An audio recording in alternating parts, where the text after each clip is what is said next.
예, 북새통 슈퍼 에이지 이펙트입니다. 오늘 벌써 105회 됐고요. 이 책이 슈퍼 에이지 이펙트인데, 제가 이 책을 보고 나서 놀랬던 거가 우리나라의 노인 문제, 인구 소멸 문제 이런 것들이 우리나라만 갖고 있는 독특한 현상이 아닐까라는 생각을 했는데, 이 책이 미국에서 나온 책이잖아요. 이게 글로벌 현상이라는 거, 전 세계가 동일하게 간다는 사실에 요거는 좀 우리가 고민을 좀 해볼 상황이구나. 우리 한국만이 갖고 있는 독특한 현상이 아니구나라는 것을 다시 한번 깨닫고 전세가 이렇게 좀 가고 있다라는 생각을 다시 한번 좀 했습니다.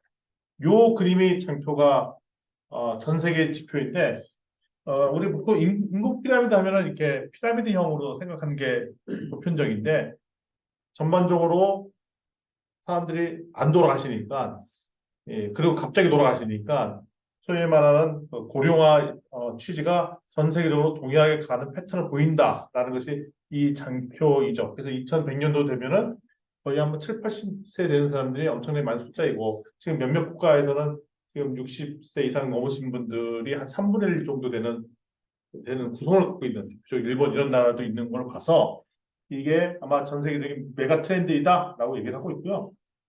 그런데 아직 전통적인 그 인구 피라미드 형상, 이런 소위 피라미드 탑처럼 생긴 데가 있죠. 그건 아직 전쟁을 치렀거나든지 아니면 뭐 좀 경제적 문제가 있는 일부 나라들만 지금 그런 형태를 보이고 있고요. 이 아프리카의 니제르라는 지역은 이제 전통적인 이런 구조를 갖고 있는 반면에 같은 나라 중에 이제 북쪽의 모로코, 북아프리카 지역이 그래도 좀 잘 사는 아프리카 지역 중에 하나인데 어떻게 보면 지중해 현안이 있기 때문에 어떻게 보면 뭐그 유럽의 영향을 많이 받은 지역이 이제 모로코 뭐 이런 나라들이에요. 그 나라 같은 경우에는 오히려 이 소위 말하는 한 40대부터 60대 사이가 인구가 더 많은 현상을 보이고 있는데 이것이 전 세계적인 현상 중에 하나이다라고 보고 있습니다.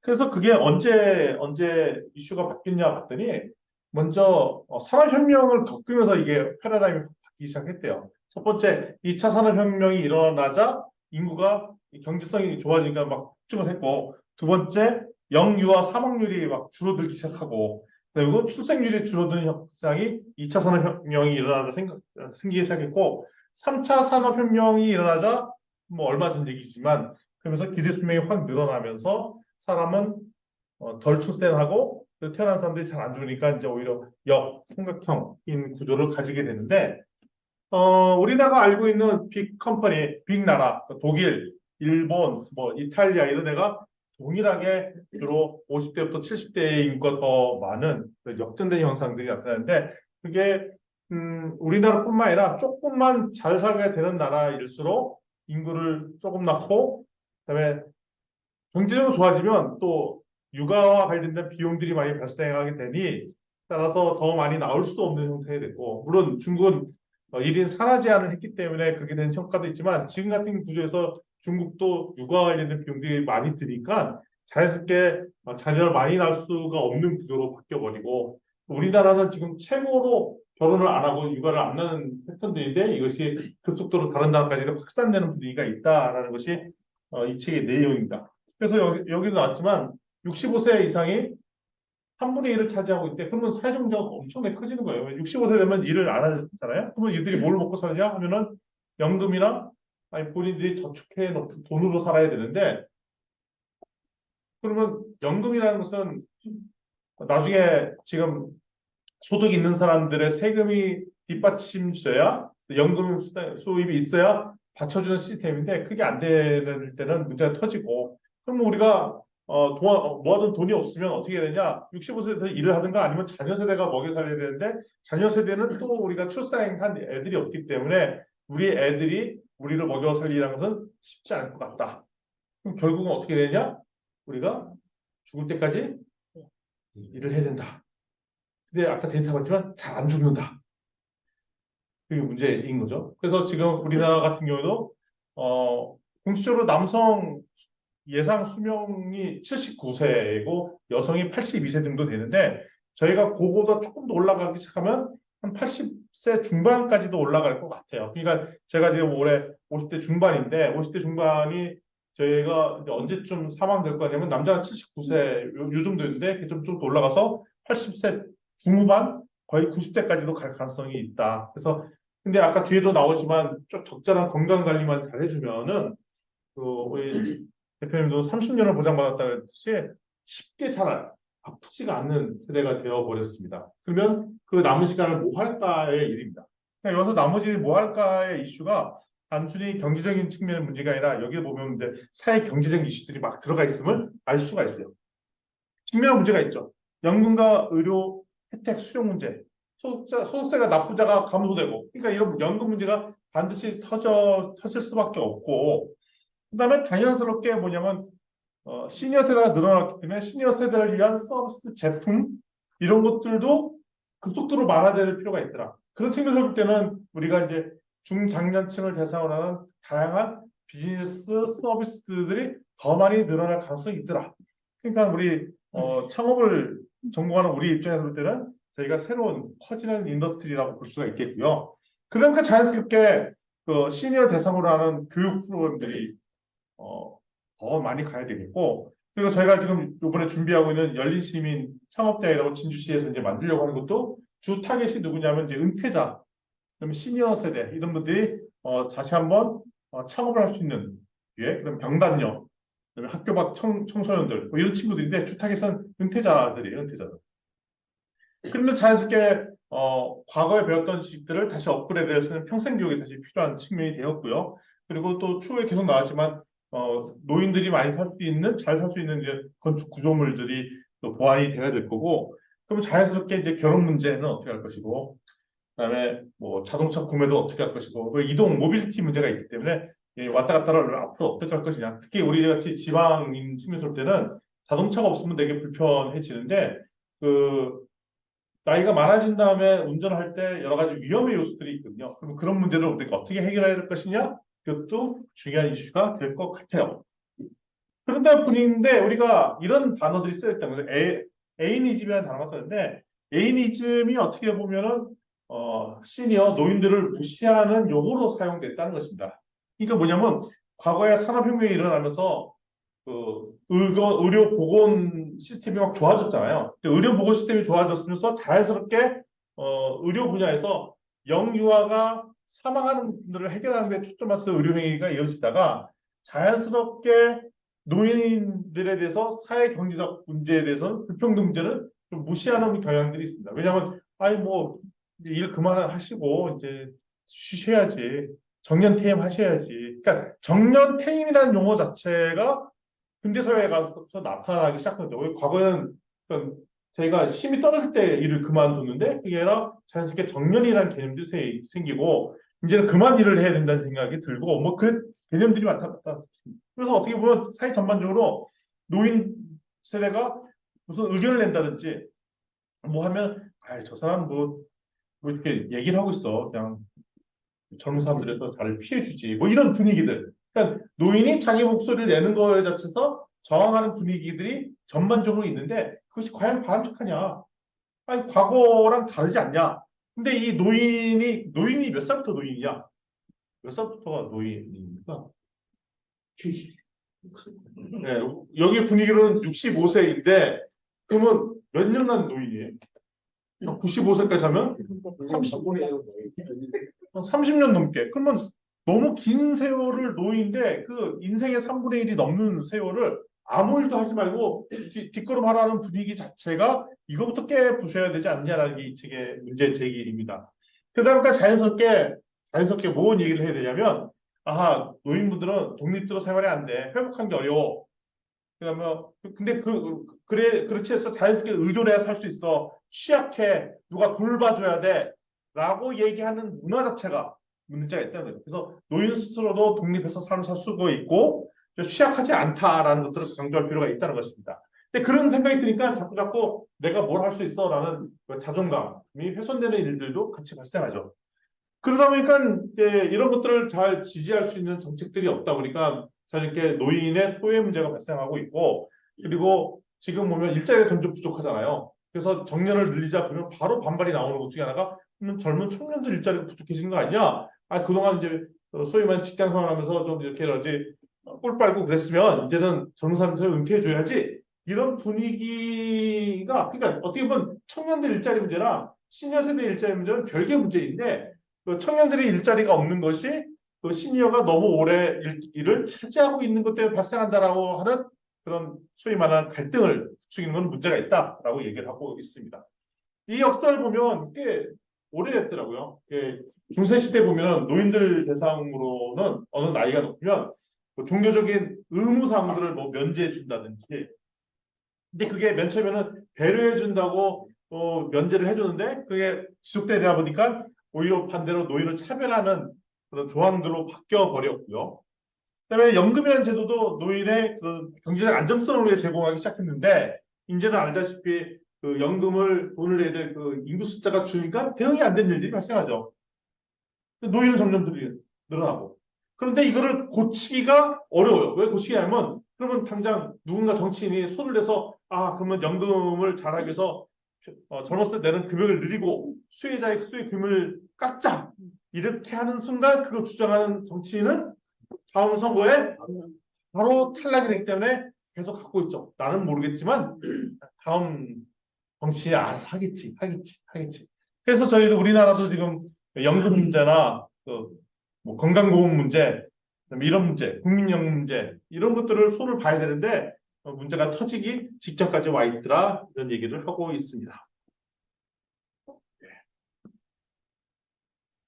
그래서 어떻게 보면 젊은 세대를 대상으로 하는 마켓 이런 것도 생긴 지 얼마 안 된 개념이라는 겁니다. 유스 마켓이라고 하는데 지금 현재 광고 인더스트리를 보면은 연간 46억 달러, 46억 달러면 꽤 큰 금액이죠. 억 달러니까 꽤 큰 금액을 쓰고 있는데, 그리고 우리가 잘 알고 있는 브랜드들 대부분이 주 목표 시장이 젊은 세대라는 겁니다. 나이키 광고 보시면 알잖아요. 막 열심히 뛰다가 뭐 청년들 계시고, 랄프 로렌, 캘빈 클라인, 겟, 노스페이스 이런 기본적으로 이런 우리가 잘 알고 브랜드 자체가 시니어 세대들을 주 타겟으로 하느냐 안 하고 주로 MZ 세대 여기를 타겟으로 하고 있습니다. 그래서 어떻게 보면 기본적으로 우리 그 비즈니스 영역에서 청년들 대상으로가 주 마켓 대상이지 노인은 주 대상이 아닙니다.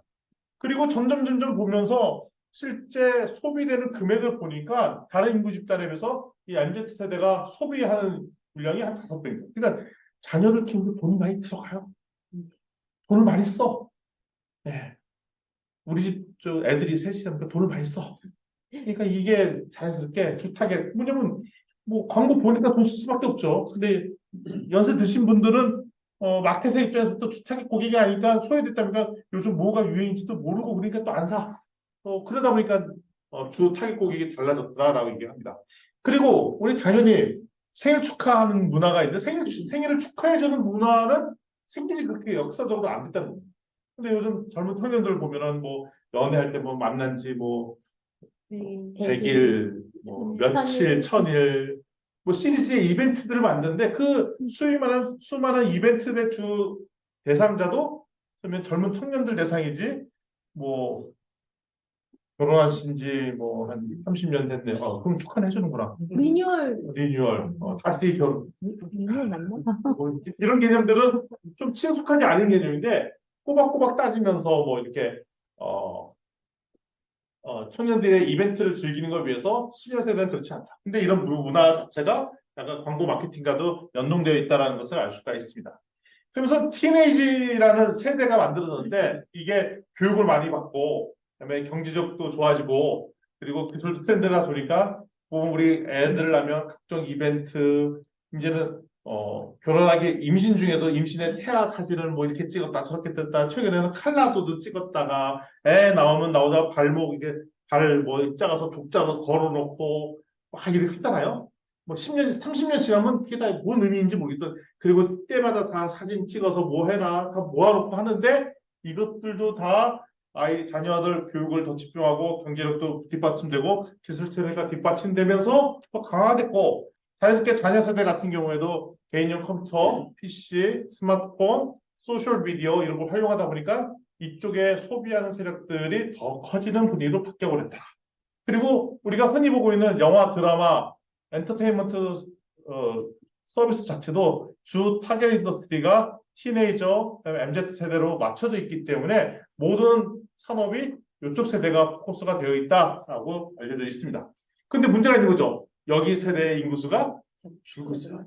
그래서 이쪽을 목표로 하는 비즈니스 자체가 이제 점점점 어려워질 상황이 되어버렸어요. 그리고 이제 일터에서도 마찬가지로 노인차별 분위기가 있죠. 어느 정도 오래 근무를 하면 이제 뭐 나가는 분위기, 오래 다니면 젊은 세대 민폐가 되는 분위기가 있는데 그게 공정하게 있는 분위기라는 거예요. 그래서 아까 또 잠깐 살펴봤지만 몇몇 나라, 몇몇 기업들 같은 경우에서는 아예 정년을 그만두는 것들을 아예 없어버리는 제도를 만든 데가 있고 그런 혁신적인 기업이 진주 사천에도 있다는 소식에 깜짝 놀랐는데 주식회사 하얀 번창할 것입니다. 예, 되게 대단한 것 같아요. 그러면서 저희가 전반적으로 안티에이징이라는 컨셉을 많이 쓰잖아요. 화장품도 항노화. 우리 경남 진주는 항노화라는 개념 산업인데 항이 뭐냐면 노화를 저항하라 뭐 이런 거잖아요. 저항. 근데 그걸 자연스럽게 받아들인 게 아니라 노화는 되게 나쁜 것이고 불안에 빠지는 것이고 죽음은 되게 공포스럽다라는 분위기가 있으니까 노인이 되는 것 자체가 저주인 듯한 분위기가 촉진되고 있다는 것이죠. 그래서 자연스럽게 노화와 전쟁하는 분위기가 가지고 있고 그게 어떻게 보면 사람이 죽는다는 것 자체가 평생 달고 살 수밖에 없는 불안감이잖아요. 근데 그거를 어떻게 보면 즐겁게 인생을 즐겁게 받아들일 수 있는데 나이를 먹는 거, 그다음에 결국 죽게 되는 거 이런 것들이 되게 불안한 요소로 촉진하는 분위기 자체가 문제가 있는 것이 아니냐 뭐 이런 얘기까지도 담고 있습니다. 그럼 어떻게 하면 잘 살게 오래 살게 되는가 봤더니 원래 그 의학 분야에서 최초 연구는 이제 영유아 사망률을 계산하는 데 초점 맞추다가 점점 그러니까 자연스럽게 인간의 평균 수명이 늘어나게 되고 그 뒤로 이제 다음 단계로 해서 노화에 관련된 연구들을 많이 하게 됐죠. 그러다 보니까 한 30년 전부터 인구 수명이 급속도로 올라가게 되는 계기가 만들어졌습니다. 그런데 많은 연구들을 보면 결국 장수하게 된 핵심 요인은 환경에 아주 밀접하게 됩니다. 환경만 좋으면 오래 살 수밖에 없는 구조라는 것입니다.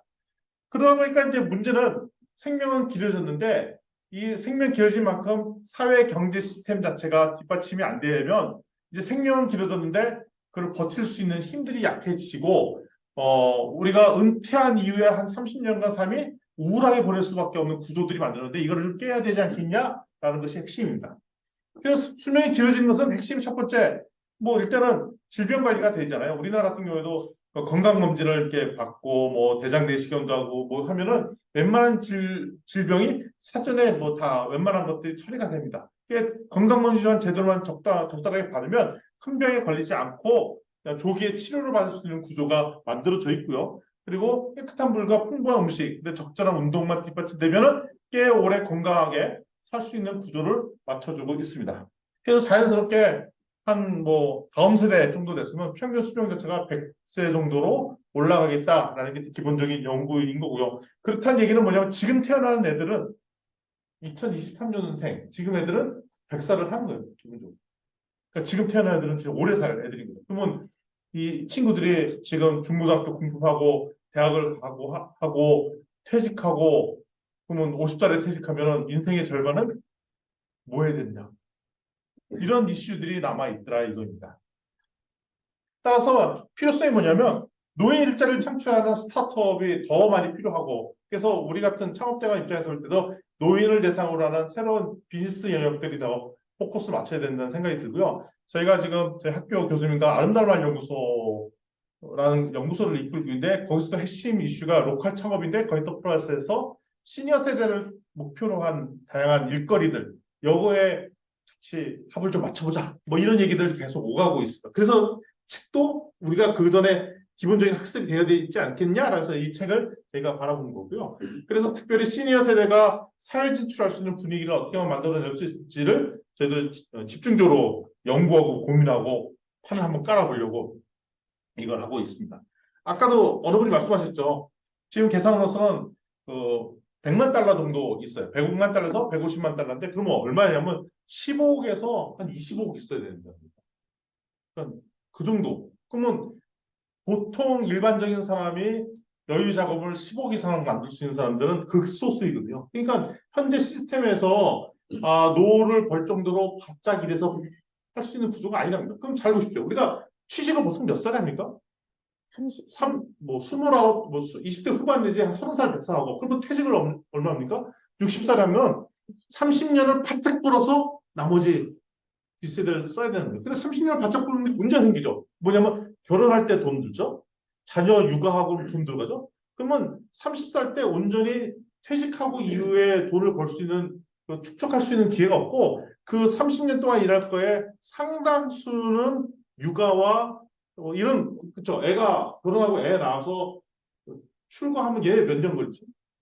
30년 걸리네? 그러니까 30년인데 가 30년 그러면 돈을 저축할 수 있는 타이밍이 안 맞는다는 거예요. 그러니까 구조적으로 돈을 축적할 수가 없어요. 그러니까 요즘 젊은 분들이 결혼을 안 한다고 결혼하더라도 자녀를 안 낳는다고 하는 거가 계산이 안 나는 거예요. 왜냐면 결혼하고 자녀를 낳는 순간 본인이 노후 보장이 안 돼요. 그렇다고 우리 애들은 잘 코드해갖고 야 니들은 우리 끝까지 책임져야 돼? 우리 집을 떠나면 안 돼? 결혼하도록 같이 살자? 이렇게 할 수 있는 구조가 안 되잖아요. 예, 그렇게 할 수 있는 부분이 아니라는 거죠. 그러니까 이게 약간의 딜레마들이 남아 있습니다. 그런 측면에서 볼 때 이제 그 연금 제도도 안 된다고 말씀드렸고 결국 우리가 불평등 문제가 있지만 퇴직 이후에도 일거리를 창출해주는 문제가 우리의 핵심 이슈이고 대부분 사람들이 대부분 사람들이 지금 어르신 된 분들조차도 내가 젊었을 때 얼마큼 살지가 예측을 잘 못한다는 거예요. 그러니까 지금 예를 들면 80대까지 사신 분들의 대부분은 지금 80대이신 분들은 몇 년도생이신가면 40년대 태어나신 분들이거든요. 그렇죠? 40년대 태어났을 때 그때 평균 연령이 몇 살이었냐면 그 당시 1940년대, 50년대, 60년대 그때 평균 연령이 60살, 50대 후반 60살이었어요. 그러면 그분들이 앞으로 몇 년 살 거냐 하면 60살까지 살 거라고 생각하고 살았을 거 아니에요? 그러면 저축 안 해도 됩니다. 왜냐하면 한 50대 중반까지도 그냥 일하다가 한 5, 6년만 버티면 그냥 죽잖아요. 당연히 저축을 안 했겠죠. 근데 저축을 안 했는데 예상치 못하게 20년을 더 산 거예요. 지금 그래서 79세, 80대, 80세 되신 분들의 대부분은 공통적으로 이렇게 얘기합니다. 내가 이렇게 오래 살 줄 몰랐다. 왜냐면 그분들이 젊었을 때 평균 연령은 60살까지 산 게 평균 연령이었거든요. 그것도 많이 늘어났습니다. 왜냐면 전쟁 직후고 뭐 그러니까. 따라서 대부분의 사람들이 내가 얼마큼 더 살지를 모르는데 뭐 예상보다 더 일찍 돌아가시면 그나마 낫지만 예상보다 훨씬 더 오래 살게 되면 그거에 대해서 준비할 수 있는 틈들이 없기 때문에 이것은 생각보다도 시급한 문제다. 우리는 기대보다 너무 오랫동안 살고 따라서 일을 하지 않으면 안 되는 차원이더라. 그래서 보면 내가 정년퇴임 얼마 안 됐다. 그때까지만 열심히 살아야지 하는 게 안 먹히는 상황이 되어버렸더라 이겁니다.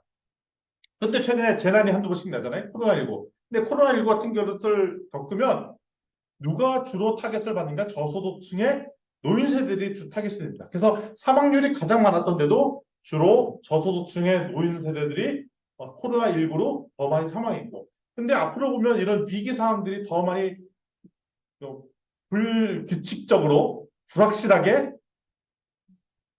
자주 발생할 텐데 이때 주로 시니어의 준비가 안 된 세대들이 급격하게 위기를 맞을 수밖에 없는 구조이다라는 것입니다.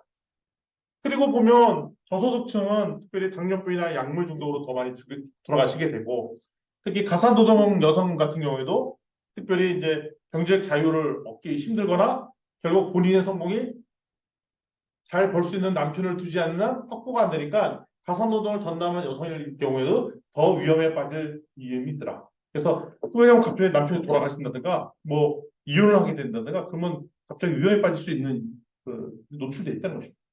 그래서 이런 것들을 우리가 어떻게 해야 할까가 핵심 이슈 중에 하나이죠.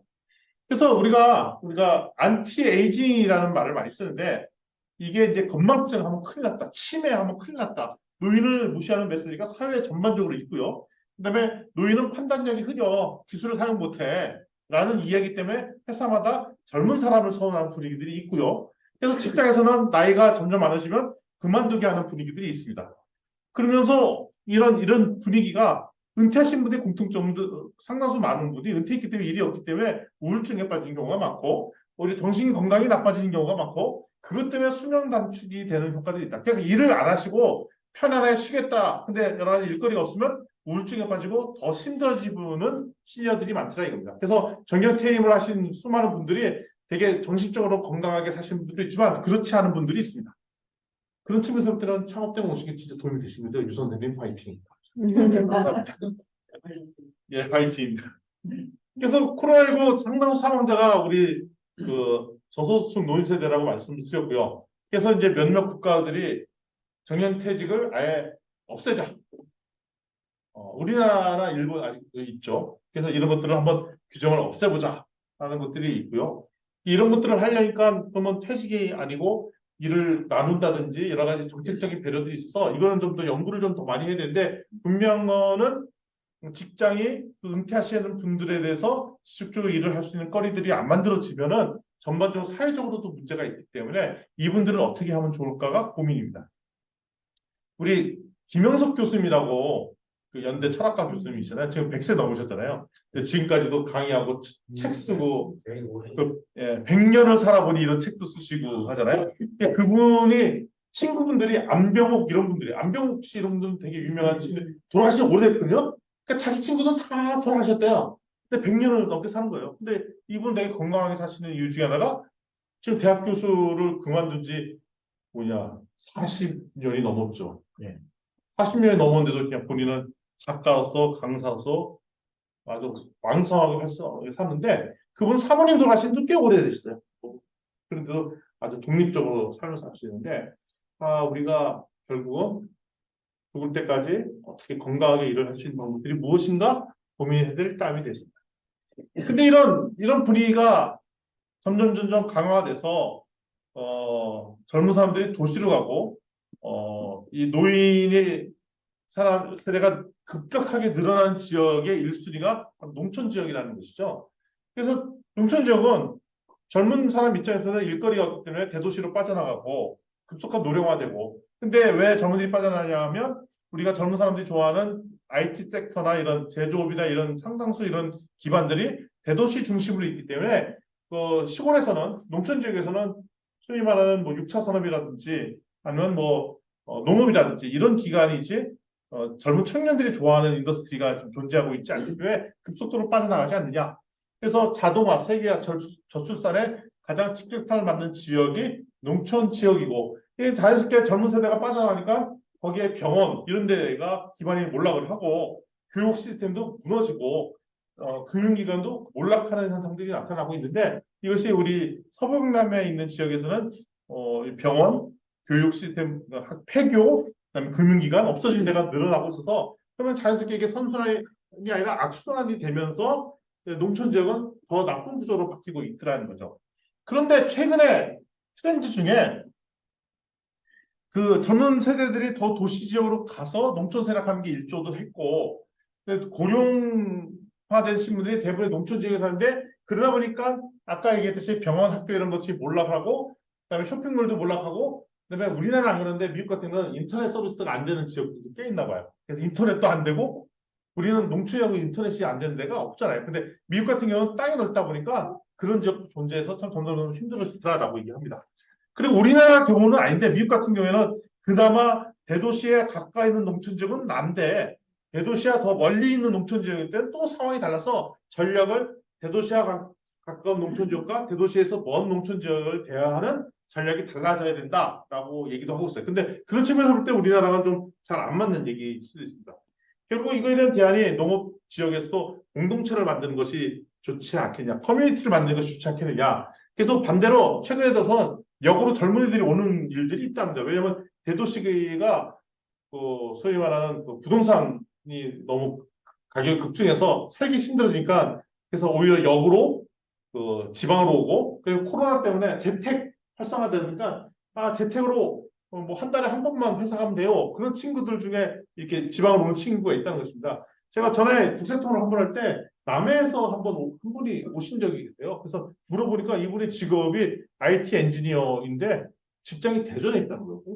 대전인데 왜 남해 사시고 여기 오셨습니까? 했더니 그 재택근무를 한다는 거예요. 남에 살면서. 그래서 어쩌다 한 번씩 대전을 가신다는 겁니다. 그래서 오신 거죠. 그러니까 이런 현상이 조금씩 늘어나게 있더라. 그래서 오히려 코로나19나 이런 걸 통해서 반대로 소위 말하는 유턴하는 케이스들이 생기기 시작을 했고, 그러면서 자연스럽게 우리나라 같은 경우는 올해 최근에 윤석열 정부에서 정부 스텝을 발표했는데 엄청나게 크게 로컬 창업, 로컬 브랜드, 로컬 크리에이터 이런 쪽으로 강화하고 있어요. 근데 그거를 하는 이유가 지역 소멸 문제를 어떻게 풀어보겠다는 대안으로 로컬 창업 얘기들을 하고 있어요. 우리 서부 경남 있는 지역에도 그러니까 지역 소멸 지역이 주변에 많이 있어서 자연스럽게 우리도 이쪽 지역의 문제를 해결하려고 로컬 창업 이런 부분들을 더 집중해야 되는데 이 로컬 창업 문제가 뭐랑 맞닿아 있다? 중장년 세대의 문제와 맞닿아 있더라. 그리고 이 문제가 잘 풀리면 청년이 돌아오게 할 수 있는 여인인데도 맞닿아 있더라라고 얘기를 하고 있습니다. 그래서 결국 우리한테 기회가 있는 거죠. 어떤 기회가 있냐면 반대로 노화 세태가 공포가 아니라는 이거 자연스럽다는 것 이거를 도와줄 수 있는 수많은 제품과 서비스가 필요하고요. 자연스럽게 그 잘 안 보이는 세대가 늘어나고 이동에 문제가 생기는 분들이 늘어나고 그리고 재교육이 필요한 분들이 있으니까 이런 분들의 여러 가지 욕구들을 도와줄 수 있는 서비스나 제품들이 또 필요하고요. 그리고 또 문제가 있냐면 3대 기저질환, 당뇨 뭐 이런 거 있잖아요. 고혈압 뭐 3대 기저질환. 그러니까 요거를 다 달고 사시는 분들이 많아졌기 때문에 이것을 잘 관리할 수 있는 서비스들이 필요하다는 거죠. 현재 데이터로 보니까 50대 중에 한 절반 정도는 이 3대 기저질환을 가지고 계시대요. 그리고 20%는 두 가지를 갖고 계시고 한 10% 정도는 3대 기저질환을 갖고 계시대요. 80대 되신 분들은 거의 아까 3대 기저질환을 10명 중에 9명은 가지고 계시고 한 3분의 1 정도 세 가지 질병을 다 갖고 있다는 겁니다. 그러니까 어떻게 보면은 그 3대 기저질환, 뭐죠? 당뇨, 고혈압, 관절염, 3대 기저질환이에요? 예. 기저질환이요. 그러니까 이거는 우리 인생의 친구라. 얘랑 어떻게 동반 잘 지내는가. 요 이슈라고 하는 거예요. 그러니까 반대로 얘기하면 이거를 잘 컨트롤할 수 있는 인더스트리가 더 커질 수밖에 없더라는 거죠. 그래서 이거 관련된 일들을 저희가 해야 된다는 얘기를 하고 있고, 그러니까 그와 관련돼서 뭐 생활 습관 문제, 고용 문제, 의료 문제, 또 정부에서 프로그램 문제 이런 거에 자연스럽게 영향을 줄 수밖에 없게 됐고, 그리고 아까 말씀드렸듯이 젊은이들 중에는 수도권의 집값이 막 올라갔고 역비하는 문제. 최근에 저도 전에도 한번 설명드렸지만 샌프란시스코가 난리 났던 이유, 실리콘밸리가 난리 나서 지금 샌프란시스코가 인구가 2, 3년 사이에 17%가 빠진 이유가 핵심이 실리콘밸리 지역을 포함한 샌프란시스코의 집값이 폭등하는 바람에 거기를 탈출하고 그러면서 거기에 마약을 먹은 좀비들이 막 나타나고 그래서 지금 샌프란시스코가 막 난리가 났다. 근데 그게 이제 IT 벤처 기업들이 있던 지역이 그렇게 했다라고 최근에 뉴스가 많이 나오잖아요.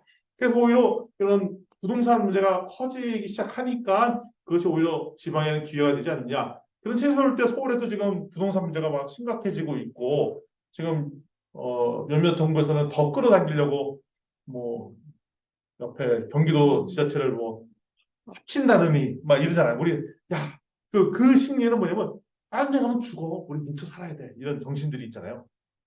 우리 수도권만 한국이야. 여기 살아남으면 안 돼. 예. 그러면 어떤 현상이 나타나냐면 점점 부동산 가격이 오르고 결국은 거기에 살기 힘드니까 탈출 현상이 나타날 수밖에 없다. 그 현상이 나타나고 있다는 얘기입니다. 그리고 또 우리한테 어떤 기회들이 있냐. 그러니까 젊은이를 끌어당길 수 있는 기회들이 있다라는 얘기고 자연스럽게 우리가 결혼은 점점 늦게 하고 집은 나중에 사고 차는 부모와 함께 쓰는 이런 분위기가 늘어나고 있고요. 그다음에 마지막 삶을 위해서 다양한 서비스가 또 필요하다는 거죠. 장례, 의료, 양로원, 건강관리, 식당 문제, 그다음에 노인과 함께하는 소셜 미디어. 아까 재면 사례가 하나 있었죠. 리컴포즈, 망자의 시신을 흙에 나에게 뿌려주는 서비스. 그게 가격이 5,500달러. 5,500달러면 우리나라 돈으로 한 거의 650만 원? 뭐 정도 되는 거죠. 예, 이런 서비스도 가격이 늘어나고. 그러니까 이런 장르의 새로운 서비스들이 늘어나니 이게 우리한테 기회가 되지 않겠느냐 이 얘기를 하고 있습니다. 결국 우리 노인분들은 어디로 가야 되죠? 일터로. 그래서 자연스럽게 고령자들을 채용할 수 있는 프로그램들이 개발돼야 되고 그리고 전 세대한테 일자리를 줄 수 있는 분위기가 만들어질 뿐만 아니라 왜냐하면 그 노인한테 일자리 줬다고 해서 이제 청년을 청년 일자를 뺏는 게 아니라는 분위기로 만들어줘야 되겠고요. 그리고 시니어 세대들 중에서 창업자들이 나와야 됩니다. 그러니까 우리도 자연스럽게 시니어 대상 창업 교육을 해야겠다 생각이 들었어요. 주타겟이 시니어 대상. 노 대표님 나오게 이런 거 한번 시니어 창업 스쿨 이런 걸 해봐야 된다는 생각이 들어요. 왜냐면 당연히 해야 되는 상황이죠. 근데 청년 창업과 다른 역할로 시니어를 대상으로 한 창업 프로그램 만들어져야 된다는 생각이 들고요. 따라서 결국 정책은 사람이 일하는 현장에 더 시니어 세대도 같이 일을 할 수 있는 분위기로 정책을 좀 만들어서 투자도 이루어져야 되겠고요. 그다음에 근로 수명을 좀 길게 한, 그러니까 차라리 연금이나 복지제도를 만든 게 아니라 그 사람이 스스로 일을 할 수 있는 분위기를 만드는 거. 그러니까 연금 문제는 못 푸니까 연금을 줄일 수밖에 없어요. 그러니까 시니어 세대가 더 오랫동안 일을 할 수 있는 시스템을 만들어진 것이 오히려 국가 경제에서도 더 도움이 된다는 얘기를 하고 있고요. 그래서 여기 나오는 리턴십. 그러니까 처음에 젊은 세대가 인턴을 하듯이 다시 퇴직자 대상으로 리턴십을 프로그램을 운영하는 것이 어찌 않겠느냐. 그러다 보니까 자연스럽게 집도 이제는 평생 사는 개념으로 컨셉을 맞춰서 만들어져야 되고, 평생 살아니까 낙상 사고나 시니어가 불편한 집 구조를 이제 바꾸는 것들도 필요하겠고요. 그리고 아예 노인들을 위한 공동체 네트워크를 만드는 것도 좋겠다. 어떻게 보면 진주 자체가 좀 뭐 시니어 세대가 많이 편안하게 살 수 있는 구조를 만드는 것도 괜찮을 것 같은 생각이 들어요. 커뮤니티 이런 것들을 만들어주고. 그게 이제 물리적인 시스템이나 공공기관이나 이것이 같이 만들어져야겠고요. 그러다 보니까 차라리 이제 노인을 대상으로 해서 어떻게 하면 승차 공유 서비스라든지 이동을 하셔야 되기 때문에 노인 친화적인 대중교통 시스템들도 이제는 만들어야 될 시간이 됐다. 그리고 외로움의 문제가 있기 때문에 돌봄 서비스를 만드는 것도 필요한 때가 되었다라고 합니다. 이걸 다 뭉쳐서 이제 엘더노믹스라는 개념으로 나와 있죠. 자연스럽게 노인들이 자연스럽게 이제 역량을 강화해야 되는데 이 기초적인 역량은 디지털 역량이 되게 중요하고 왜냐하면 모든 서비스가 온라인화되어 있기 때문에 얼마 전에 뉴스가 나왔죠. 우리 노인분들 중에 지방을 못 가신다고. 왜 못 가냐? KTX 예약을 못해서 못 가고 어플이 없어서 못 가고 그러면 어떻게 하면 서울역 가서 표 나올 때까지 기다린다는 거죠. 요즘 아시겠지만 KTX가 난리예요. 부킹이 어려워, 부킹이. 그래서 어플 있으신 분들도 그냥 매일매일, 왜냐면 그 대량으로 사가신 분들이 너무 많아갖고, 어플도 그 기차표 사기가 쉽지 않아요. 그러면 노인분들이 이 표를 어디서 가서 살려 하면 서울역 가서 오늘 표 없어? 뭐 기다린다는 거예요. 그게 못 간다는 거예요. 그러니까 자연스럽게 디지털 역량을 강화시켜야지 되는 환경으로 바뀌게 됐고요. 그리고 아까 말씀드렸듯이 노동력 구제 상태를 어떤 연구의 문제를 풀 수 있는 것들이 일자리를 더 만드는 것. 그리고 결국 그러면 이제 연령이 돼서 은퇴하면서 CEO 분이 자기 자녀나 다른 직장인한테 넘겨주는 것이 아니라 그를 더 오래 계시면서 협동조합을 만들어서 협동조합한테 물려주고 그다음에 공동 경영 체제를 만들면서 경제적인 것들도 계속 수혜를 받는 체제를 만드는 것이 어떻게 되냐. 그리고 관절염, 특히 관절 부족하니까 어려우니까 이제 로봇 시스템 같은 걸 이용해서 로봇의 도움을 받으면 쉽게 이동도 가능하지 않겠냐가 이 책의 제안입니다. 그래서 오늘 이렇게 제목이 뭐였죠? 슈퍼 에이지 이펙트 이렇게 정리해 보았습니다. 예, 감사합니다.